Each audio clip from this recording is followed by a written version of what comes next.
Assalamualaikum warahmatullahi wabarakatuh.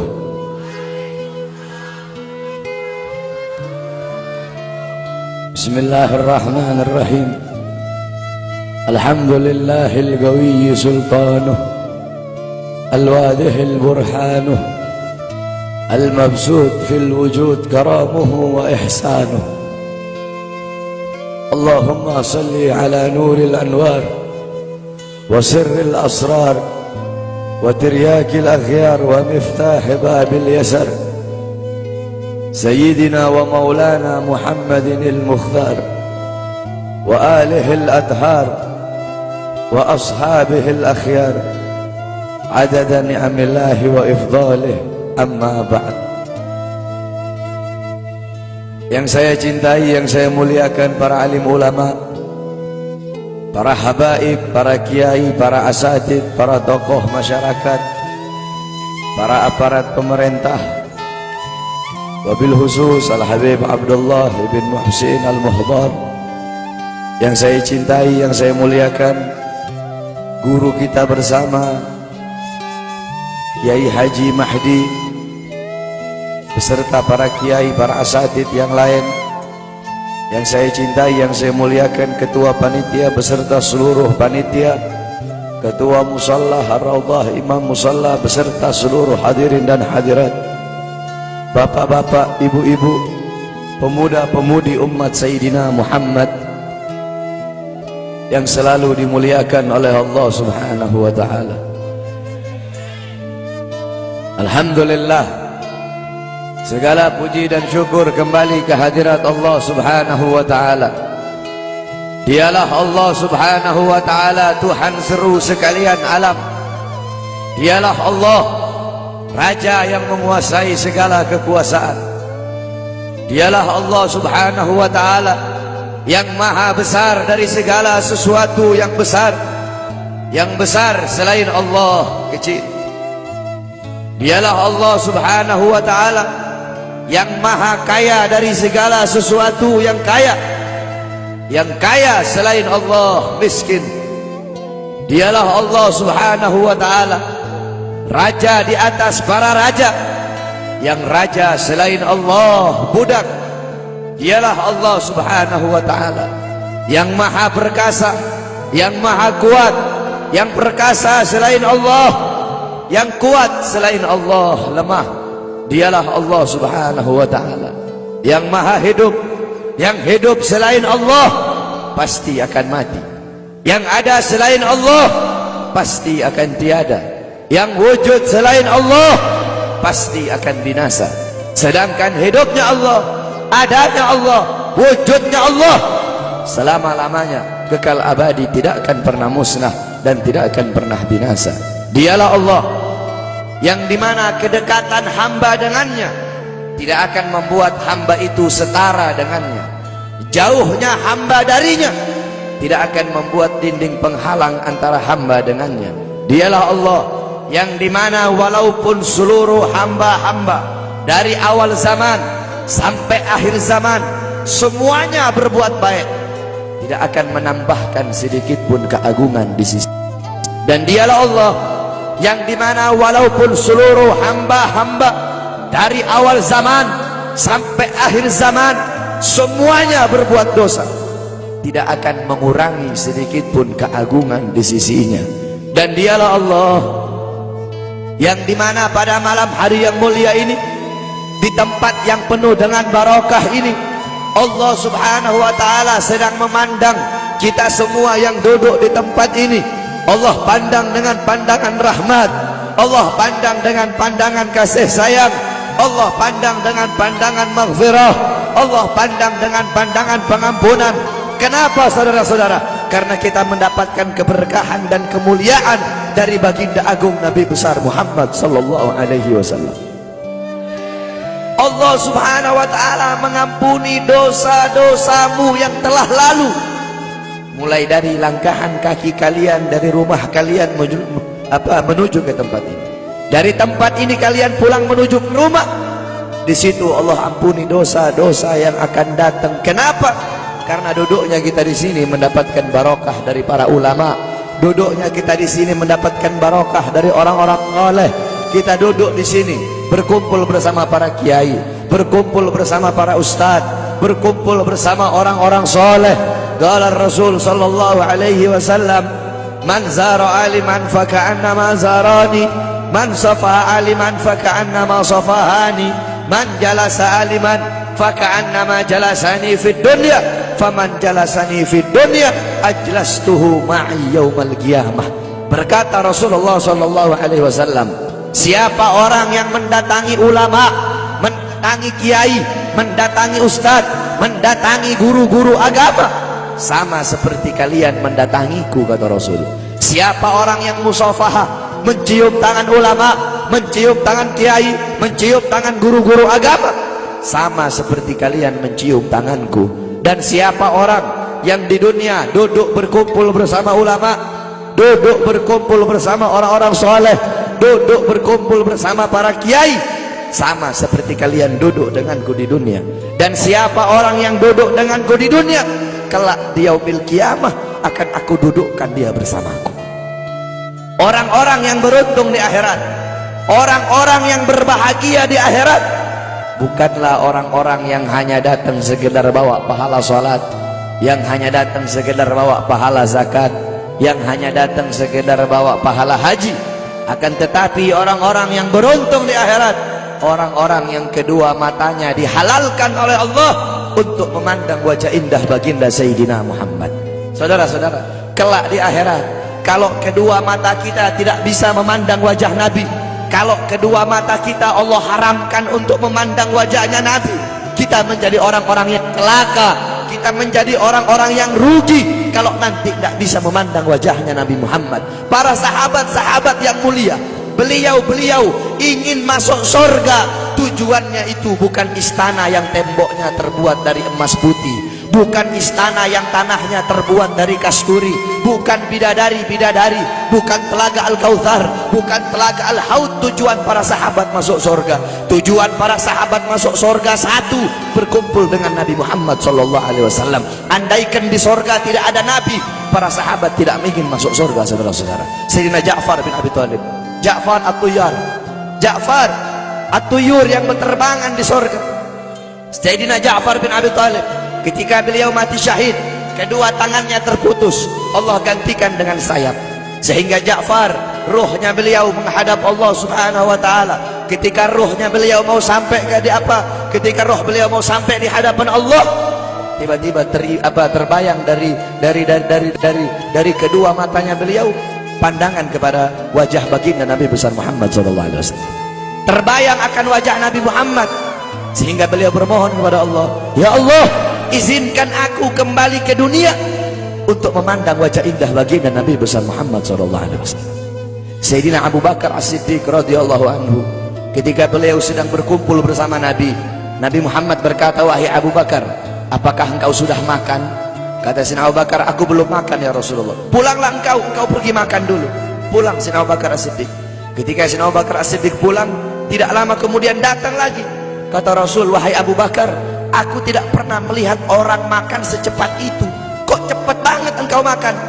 Apa kata Sayyidina Abu Bakar? Ya Rasulullah, ketika aku akan memakan makanan itu ya Rasulullah, tiba-tiba teringat wajahmu ya Rasulullah, makanya aku tinggalkan makanan itu dan aku kembali ke sini lebih memilih untuk memandang wajah indahmu ya Rasulullah. Maka rugi, celaka kalau kelak di akhirat kita tidak bisa memandang wajahnya Nabi Muhammad. Nah, bagaimana caranya biar kita bisa memandang wajahnya Nabi? Bagaimana caranya biar kita bisa berjumpa dengan Nabi? Di akhirat kita tidak bakal bisa berjumpa dengan Nabi. Di akhirat kedua mata kita tidak bakal bisa memandang wajah Nabi kalau di dunia kita jauh dari majlis-majlis Nabi Muhammad. Kenapa? Karena kadar kedekatan kita dengan Nabi kelak di akhirat, jarak jauh atau dekatnya kita dengan Nabi nanti di akhirat, itu menurut kadar kedekatan kita di dunia dari majelis-majelis seperti ini. Jaraknya kita dengan Nabi nanti di akhirat itu menurut jarak jauh atau dekatnya kita di dunia dengan majelis-majelis seperti ini. Kalau di dunia kita dekat dengan majelis-majelis ilmu, dekat dengan majelis zikir, dekat dengan para pewarisnya Nabi, dekat dengan penyambung lidahnya Nabi, dekat dengan para ulama, dekat dengan orang-orang soleh, maka kelak di akhirat Allah pun akan kumpulkan kita bersama Nabi Muhammad. Kenapa? Karena majelis seperti ini, perkumpulan seperti ini warisan Nabi Muhammad. Nabi Muhammad tidak mewarisi harta, tidak mewarisi pangkat, tidak mewarisi jabatan, tidak mewarisi emas, tidak mewarisi permata, tidak mewarisi kekuasaan, tidak mewarisi dirham, tidak mewarisi rupiah. Warisannya Nabi ilmu, amal, akhlak, wara, khauf, ikhlas, sabar, takwa, istiqamah, ibadah, zuhud, qanaah. Ini warisan Nabi Muhammad. Sehingga kita duduk di sini untuk menerima warisannya Nabi. Abu Hurairah radhiyallahu anhu, beliau pergi ke pasar. Beliau berkata, wahai orang-orang pasar, di masjid sedang dibagi-bagikan warisannya Nabi. Yang berdagang menutup dagangannya, yang berbisnis menghentikan bisnisnya, mereka pergi ke masjid. Ketika mereka sampai ke masjid, mereka bilang, wahai Abu Hurairah, mana katanya sedang dibagi-bagikan warisannya Nabi? Di sini cuma ada halago-halago ilmu, cuma ada perkumpulan-perkumpulan ilmu. Apa kata Abu Hurairah? Perkumpulan ilmu, majelis ilmu, itulah warisan Nabi Muhammad. Kita duduk di sini menerima warisannya Nabi. Maka warisan mana yang lebih mulia selain daripada warisan Nabi Muhammad? Warisan mana yang lebih agung selain daripada warisan Nabi Muhammad? Warisan mana yang lebih berharga selain daripada warisan Nabi Muhammad? Warisan mana yang lebih bermanfaat selain daripada warisan Nabi Muhammad? Oleh karena itu bersyukur kita kepada Allah, karena Allah jadikan kita hamba-hamba yang duduk di majelis ilmu. Berapa banyak hamba-hamba di luar sana yang belum Allah berikan petunjuk?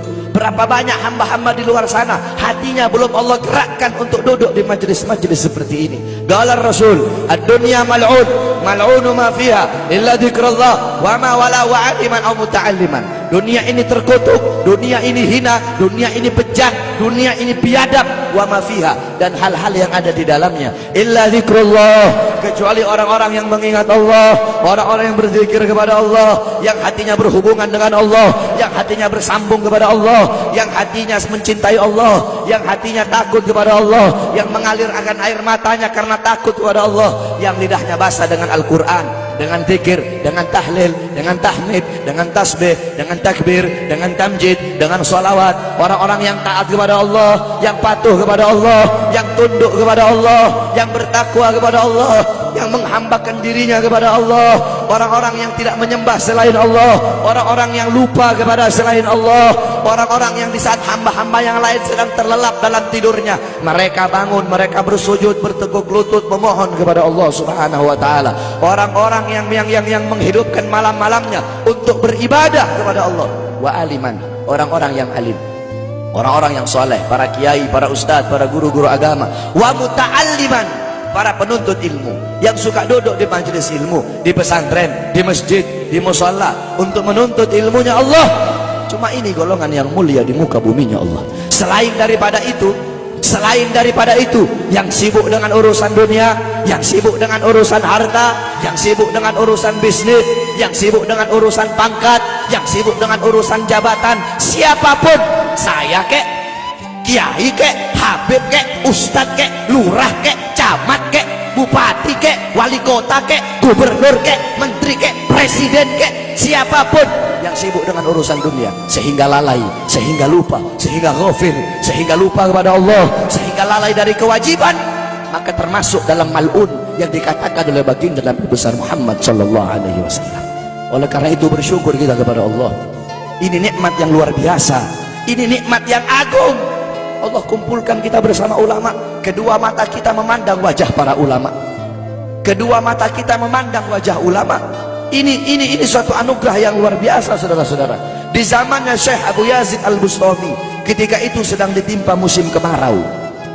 Orang-orang kampung berkumpul, mereka sholat istisqa, mereka sholat minta hujan. Berkali-kali mereka sholat, tapi nggak turun-turun hujan. Akhirnya datang seorang anak muda. Anak muda itu mengangkat tangan dan berkata, Ya Rab, bihaqqi ma fi ra'si inzil matar. Ya Allah, demi hak yang ada di dalam kepalaku, turunkan hujan. Tiba-tiba turun hujan. Orang-orang kampung menghampiri anak muda tersebut dan berkata, wahai anak muda, kami berkali-kali sholat minta hujan, tapi nggak turun-turun hujan.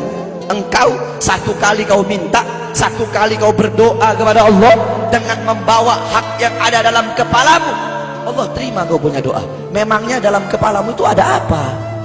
Anak muda tersebut berkata, di dalam kepalaku ada kedua bola mata, yang dimana kedua bola mata ini pernah aku gunakan untuk memandang wajahnya Syekh Abu Yazid Al-Bustami.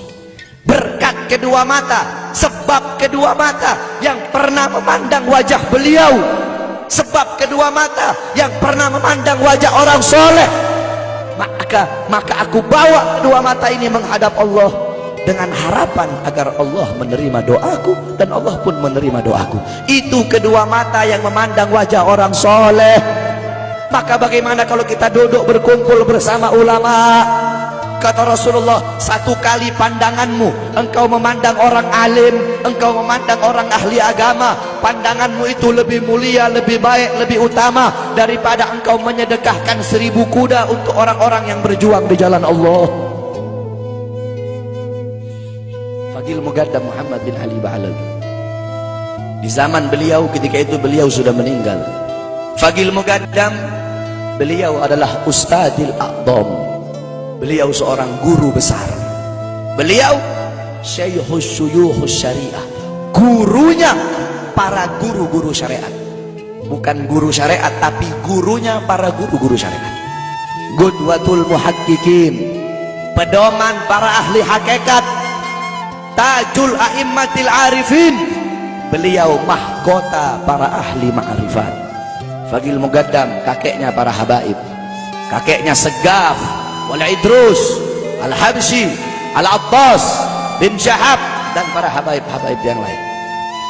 Nah, Faqih Muqaddam dimakamkan di Zanbal. Zanbal itu pemakaman para aulia, pemakamannya orang-orang soleh, pemakaman para habaib. Dulu ada satu orang fasik, orang yang suka berbuat dosa. Ini orang fasik dikuburkan di dekat makam Zanbal. Ini orang fasik dikubur di dekat makamnya orang-orang soleh. Beberapa minggu kemudian ada seorang wali bermimpi. Seorang wali bermimpi bahwasanya orang fasik itu sedang disiksa oleh Allah, sedang diazab, sedang disiksa oleh Munkar dan Nakir. Tulang-tulangnya diremukkan. Tiba-tiba ketika dia sedang dalam penyiksaan, Faqih Muqaddam masuk ke dalam kuburnya orang fasik tersebut. Faqih Muqaddam masuk dan Faqih Muqaddam bilang, wahai Munkar Nakir, pergilah engkau, jangan kau siksa orang ini. Dengan engkau menyiksanya, teriakan dia, jeritannya dia mengganggu zikirku kepada Allah Subhanahu wa ta'ala. Orang fasik tersebut dapat syafaat hanya karena kuburnya dekat dengan makomnya orang soleh.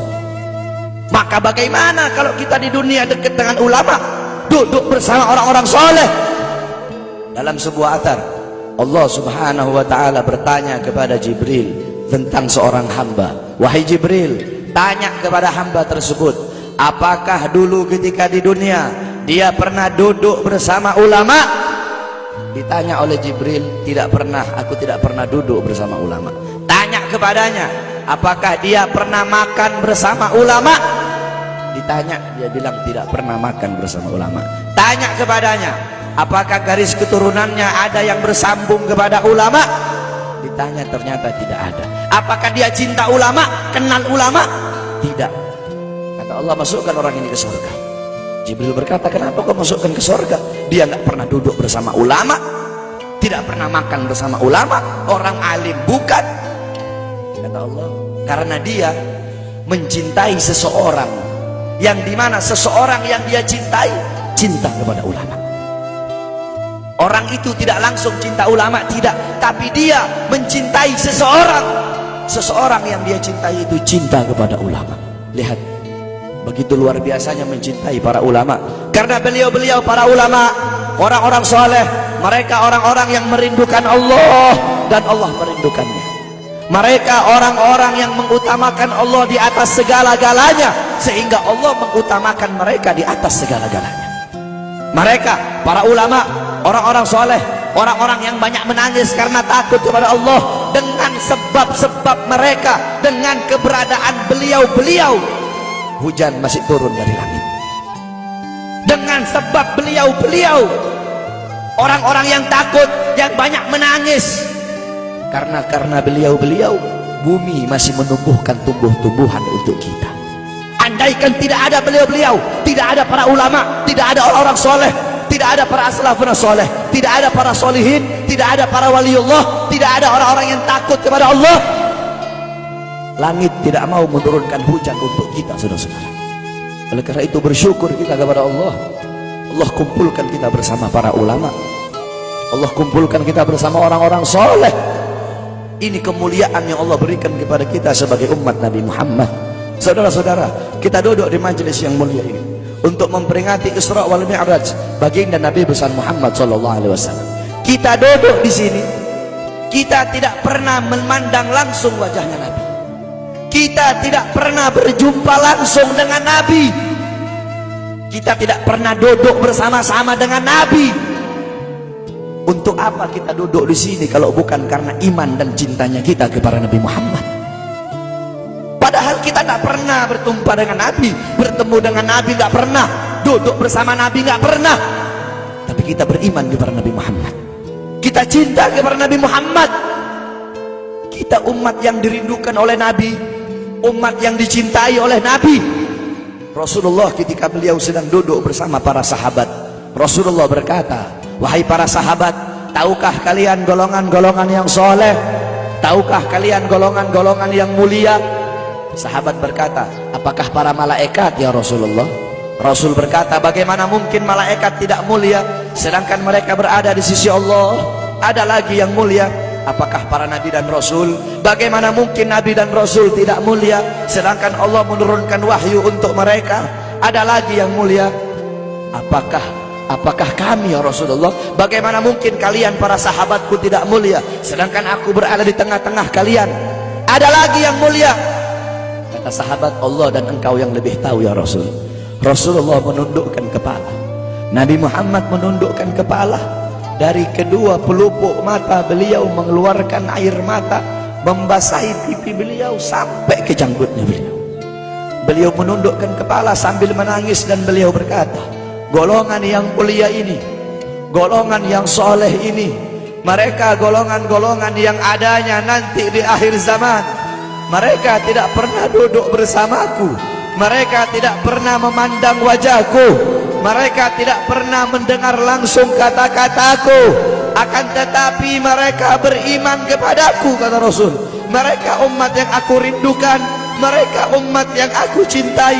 Tuba liman yarani wa amana bi, wa tuba summa tuba liman lam yarani wa amana bi. Sungguh beruntung orang-orang yang beriman kepadaku, kemudian orang-orang yang melihatku kemudian beriman kepadaku. Dan sungguh beruntung, dan sungguh beruntung, dan sungguh beruntung.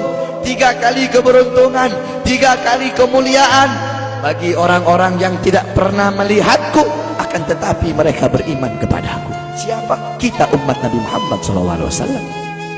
Kita tidak pernah memandang wajah Nabi, tidak pernah berkumpul dengan Nabi, tapi kita beriman kepada Nabi Muhammad. Apalagi kita umat Islam Indonesia, umat Islam Indonesia, umat yang dicintai oleh Rasulullah As-Sayyid Al-Habib Muhammad bin Alwi Al-Maliki. Ketika beliau berziarah ke makam Nabi Muhammad, dalam keadaan sadar beliau berjumpa langsung dengan Nabi Muhammad. Di belakang Nabi Muhammad ada ribuan orang. Habib Muhammad pun bertanya, ya Rasulullah, siapa yang ada di belakangmu ini ya Rasulullah? Ribuan orang ini, ribuan golongan ini siapa ya Rasulullah? Rasulullah berkata, ini mereka yang ada di belakangku. Mereka adalah umat Islam yang aku cintai. Mereka umat Islam yang ada di Indonesia, kata Rasulullah SAW. Kita dicintai oleh Rasul. Kenapa? Coba kita lihat di Indonesia, saudara-saudara. Kalau bulan Maulud, kalau bulan Rabiul Awal, di kampung-kampung, di musola-musola, setiap masjid, setiap langgar, setiap pesantren, setiap RT, setiap RW pasti bikin maulid Nabi Muhammad. Kalau udah bulan Rajab, setiap pesantren, musola, masjid, kampung, RT, RW pasti bikin Isra wal Mi'raj sebagai Nabi besar Muhammad. Negara-negara yang lain, tempat-tempat yang lain tidak seperti kita, saudara-saudara. Makanya kita menjadi umat yang dicintai oleh Rasul, umat yang dimuliakan oleh Nabi Muhammad, umat yang dirindukan oleh Nabi Muhammad SAW. Allah berkata dalam Al-Quran, laqad ja'akum rasulun min anfusikum azizun alaihi ma'anittum harisun alaikum bil mu'minina raufur rahim.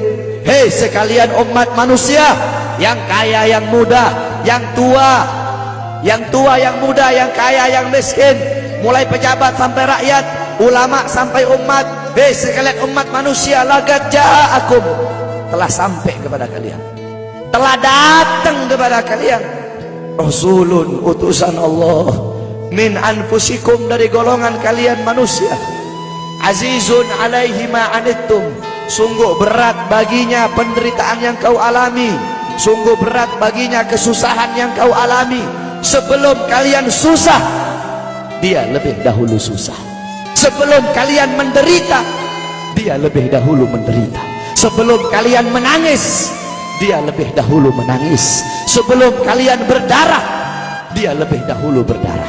Azizun alaihi ma'antum harisun alaikum, dia menjaga kalian, menjaga akidah kalian, keyakinan kalian, tauhid kalian, syariat kalian, sholat kalian, agar kalian tidak menyimpang, agar kalian tidak tersesat, agar kalian tetap berada di jalannya Allah.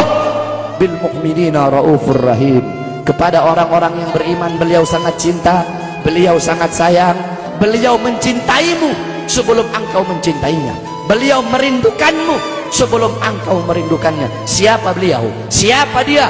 Dia adalah seorang manusia yang mengorbankan jiwanya, mengorbankan nyawanya, mengorbankan darah dan hartanya demi kita sebagai umat.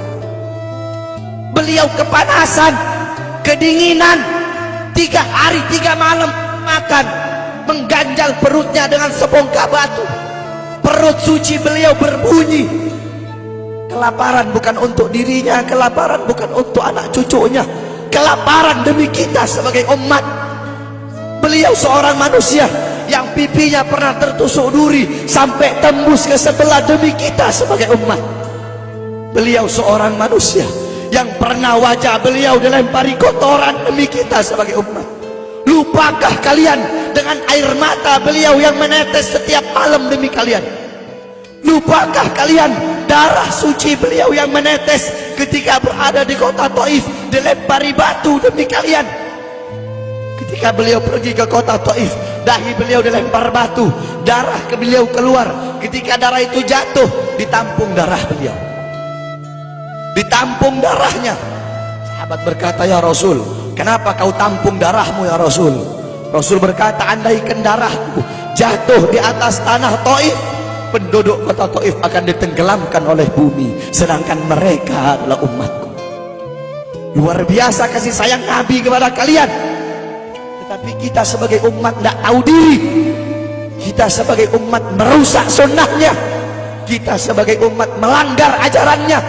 Kita sebagai umat semakin hari semakin jauh darinya, meninggalkan pakaiannya, meninggalkan ajarannya, meninggalkan sunnahnya, meninggalkan kepribadiannya, meninggalkan akhlaknya, meninggalkan Al-Qur'annya.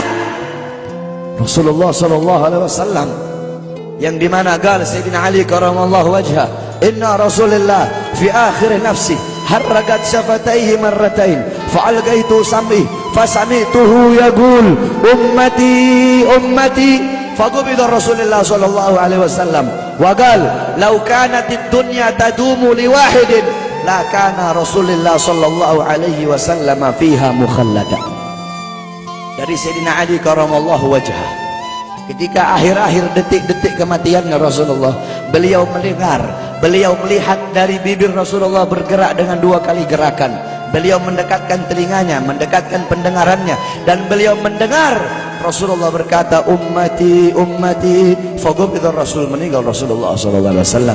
Ketika nyawa Rasulullah akan dicabut, Rasulullah berkata kepada Jibril, wahai Jibril, aku belum puas meninggalkan umat, aku tidak mau meninggalkan mereka dalam keadaan belum diberi jaminan oleh Allah. Wahai Jibril, sampaikan kepada Allah, aku tidak minta jaminan untuk diriku, aku tidak minta jaminan untuk keluargaku, aku minta jaminan untuk umatku. Wahai Jibril, sampaikan kepada Allah. Jibril pun pergi kepada Allah. Jibril pun berkata, ya Allah, kekasihmu Muhammad meminta jaminan untuk umatnya. Allah bilang, wahai Jibril, katakan kepada Muhammad, aku tidak akan menghinakan umat Muhammad. Basyirhu fa innahu awwalu nasin kharijum minal ardi idza bu'isu. Kemudian beliau ditarik lagi nyawa beliau berkata, ya Khalil Israel, wahai kekasihku Israel, apakah seperti ini rasa sakit ketika dicabut nyawa? Israel berkata, iya ya Rasulullah, seperti inilah rasa sakit ketika dicabut nyawa ya Rasulullah. Apakah rasa sakit seperti ini juga yang kelak, yang ya Allah, biar aku menanggung sakratul maut seluruh umat. Ya Allah, mereka tidak akan kuat, mereka tidak akan sanggup. Aku nabi mereka, aku pemimpin mereka, biar aku menanggung beban penderitaan sakratul maut mereka ya Allah. Biar aku menanggung sakratul maut umatku ya Allah. Di mana kita sebagai umat? Apa yang telah kita lakukan untuk Nabi Muhammad? Nabi berkorban untuk kita di saat detik-detik terakhir nafasnya, tidak memikirkan rasa sakitnya, tidak memikirkan pedihnya, tidak memikirkan beratnya. Beliau memikirkan nasib kita sebagai umat. Kelak di yaumil qiyamah, ketika para nabi dan para rasul berkata, nafsi nafsi, nafsi nafsi, diriku sendiri, jiwaku sendiri, aku urus urusanku sendiri, aku tidak bisa nolong kalian. Ketika para nabi dan rasul mereka tidak bisa menolong kita, Rasulullah Muhammad ibni Abdullah, Nabi Muhammad bersujud kepada Allah, Nabi Muhammad bertekuk lutut, beliau bermohon kepada Allah. Beliau berkata, ya Allah, aku tidak minta pengampunan untuk diriku, wala Fatimah wala Hamzah. Aku tidak minta pengampunan untuk Fatimah, aku tidak minta pengampunan untuk Hamzah, aku cuma minta pengampunan untuk umatku ya Allah, untuk umatku ya Allah. Rasulullah tidak meminta pengampunan untuk dirinya, tidak meminta pengampunan untuk anaknya, tidak meminta pengampunan untuk paman bibinya, tidak meminta pengampunan untuk keluarga atau anak cucunya, tetapi beliau meminta pengampunan untuk kalian sebagai umat. Karena begitu cintanya beliau kepada umat, karena begitu sayangnya beliau kepada umat, sampai-sampai beliau berkata, lau yushaku ahadukum bisyaukatin fi rijlih la ajidu ala ma'a fi qalbi. Andaikan kalian, salah satu dari kalian kakinya tertusuk duri, andaikan salah satu dari kita yang duduk di sini kaki kita ada yang terkena duri, pasti kita merasakan sakit. Apa kata Rasul? Maka aku tidak merasakan apa yang kalian rasakan, kecuali yang aku rasakan, sampai dalam hati aku rasakan rasa sakit kalian.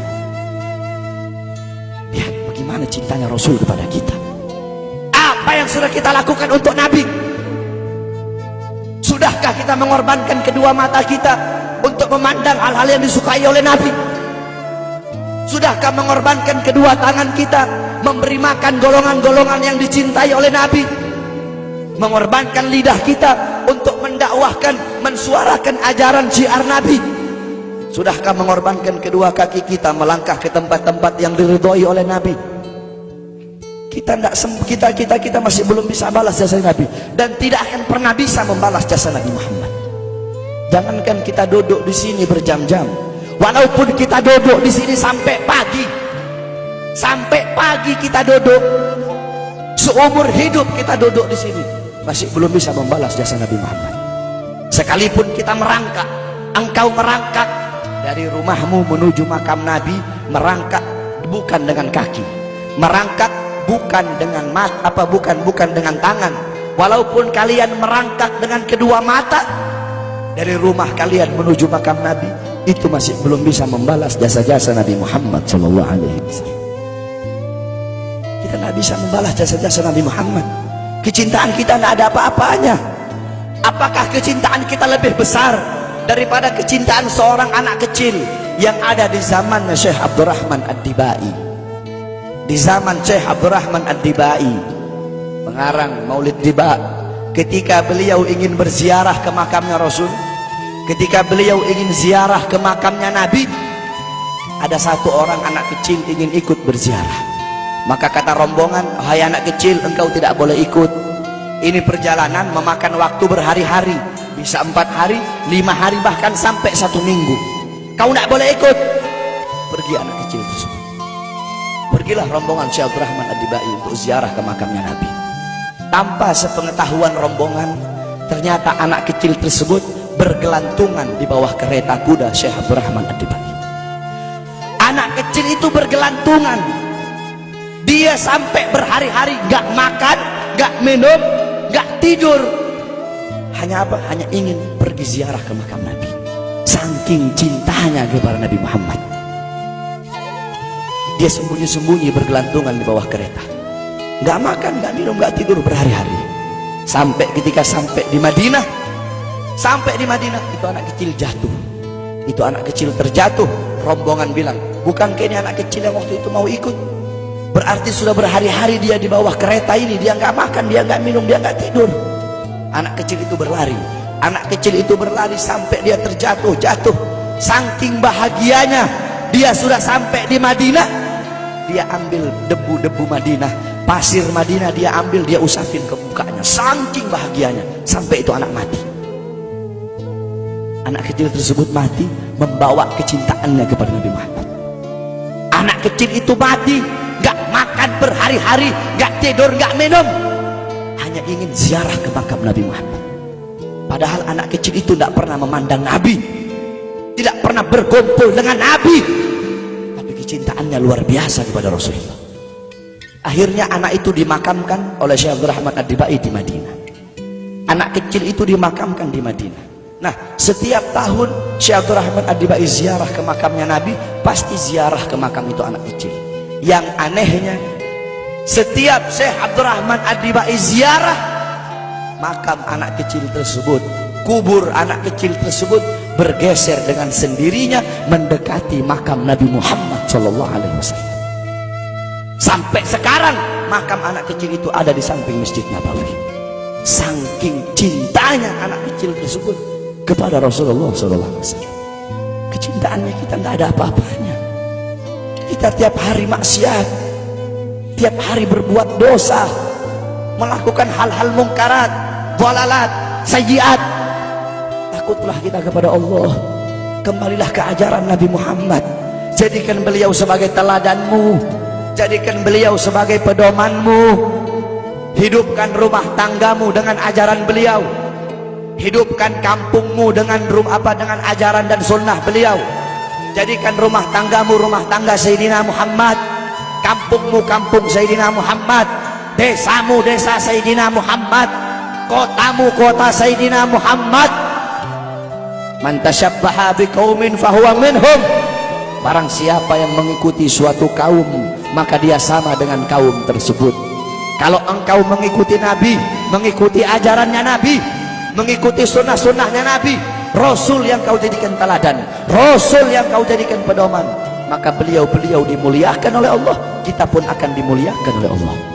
Kita lihat anak-anak muda kita zaman sekarang, pemuda-pemudi kita zaman sekarang, yang dijadikan teladan bukan Rasul, yang dijadikan teladan bukan Nabi Muhammad, bukan sahabat, bukan ahlul bait, bukan tabi'in, bukan ulama, bukan solehin. Anak-anak muda kita mengikuti budaya barat, mengikuti pola pikir barat, gaya hidup barat, gaya berpakaian barat, meninggalkan ajaran Nabi Muhammad, meninggalkan pakaian Nabi dan memakai pakaian musuh-musuh Nabi Muhammad, meninggalkan kepribadian Nabi dan memakai kepribadian musuh-musuh Nabi Muhammad SAW. Berapa banyak anak-anak muda kita di Indonesia rela menahan sakit, rela menahan sakit, menindik kupingnya, dia tindik kuping, tindik bibir, tindik telinga, semua satu muka ditindik, ditato, rela tahan sakit. Untuk apa? Untuk mengikuti idolanya orang-orang barat. Tetapi sudahkah anak-anak kita rela menahan sakit, duduk lama-lama di majelis Nabi Muhammad? Sudahkah anak-anak muda kita rela menahan sakit, iktikaf di masjid? Kenapa? Karena kita sebagai orang tua lalai dalam mendidik anak. Bapak-bapak zaman sekarang sibuk cari harta untuk ngasih makan jasmani anak-anaknya, tetapi lupa memberi makan ruhani, jiwa dan hati anak-anaknya.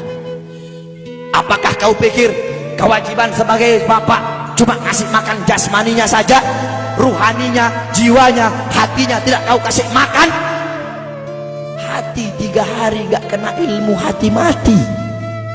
Tanyakan bapak-bapak, tanyakan